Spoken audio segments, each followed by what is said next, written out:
Hello, I'm Vicki Mabry. Welcome to Healthy Minds, a new series from Janssen Research and Development devoted to news and information about mental health.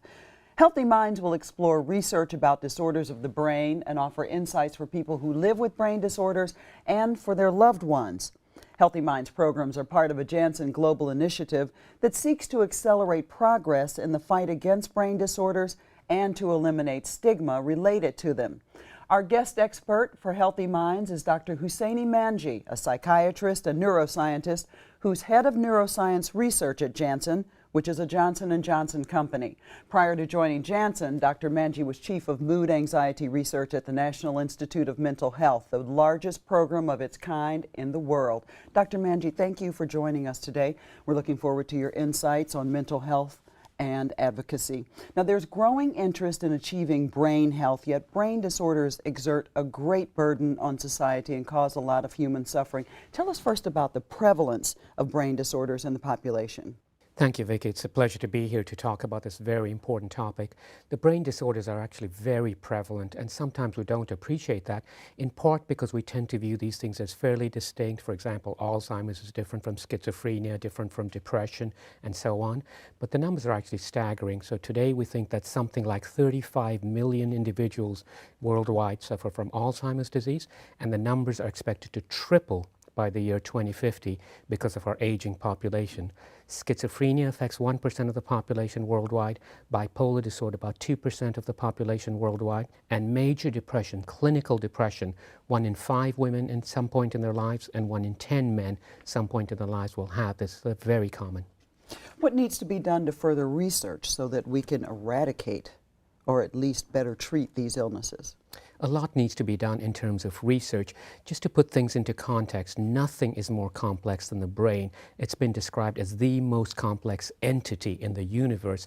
And when you think about it, our brains are what makes us so uniquely human. Our ability to think, experience pleasure, talk, move, all those things are controlled by the brain.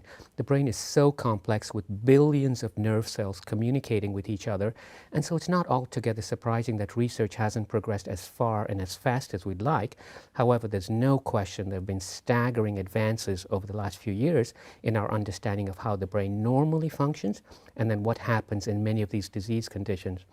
So there's reason to believe that research will lead to breakthroughs, but we also appreciate that this isn't something that can be done in isolation by one entity, one company, one university, and so on.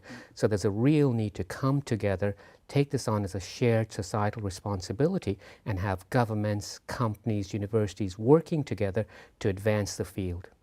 These illnesses exert such a burden on society emotionally, physically, and also financially, correct? That's very, very true. So certainly a huge impact on individuals and their families, but in society at large. To give you some examples of that, the World Health Organization has attempted to look at what are the most disabling illnesses affecting humanity, looking at all illnesses that affect humanity, and the serious mental illnesses are by far and away the leading cause of disability. That might come as a surprise to some people. Two major reasons. One is that they're very common. Probably the biggest reasons is that they hit individuals when they're very young, late adolescence, early 20s, and they're lifelong, so that they're the chronic diseases of the young. This is one reason why the World Economic Forum has predicted that serious mental illnesses alone are going to cost society $16 trillion worldwide in the next 10 years. At the other end of the age spectrum, we have Alzheimer's disease, which today is 100% incurable, 100% fatal, and every individual will need full-time care. That means it has a huge toll on society and predicted to cost the US alone $1 trillion by the year 2050. So the financial numbers are staggering as well, in addition to the suffering. What about stigma? Does stigma keep people from seeking treatment? Does it cause patients to be shunned? Unfortunately, that is a very big part of today's reality. It's devastating for individuals that not only do they have this illness, but on top of that, often they're stigmatized, they're shunned, they're disenfranchised, and very often it leads to them not receiving treatment or seeking treatment. That's something we have to address as a society. The lack of treatment, today we know that we need to come up with better treatments, but there are many treatments today that help, but individuals, because of the stigma, don't seek them, We need to do something that's been done, for example, in the field of cancer or AIDS research, where advocates weren't willing to take no for an answer and really help to destigmatize these illnesses, which led to better research, better treatment, and major changes in these conditions. That's something we need to do for these mental illnesses, because today it's a tragedy and a travesty that many individuals with mental illnesses are homeless or in jail, and stigma contributes to the part of that problem. Other companies are moving away from neuroscience, frankly, because it's so difficult given the complexities of the brain, the costs, and the odds of failing. But why is Janssen continuing in this research? Janssen is continuing this research because it's just so important for humanity.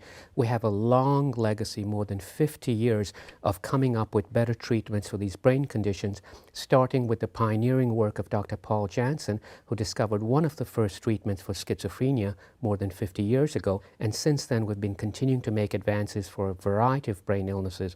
We think that there's absolutely reasons to be optimistic. You're absolutely correct. Nothing is more complex, but we think the advances are taking place. We think we can galvanize research in society to make the breakthroughs that will be needed to make a big impact on these conditions. And we're absolutely committed to staying the course and having a major impact in these diseases. So people who have mental illness or have Alzheimer's really do have hope for the future? Absolutely. There's very good reasons to be optimistic that we will come up with major breakthroughs for these devastating disorders. Certainly it's complex and sometimes we can't predict exactly how long, but there are going to be breakthroughs, and I'd strongly encourage people and their loved ones suffering today to seek the treatment that's available today, and breakthroughs will be coming.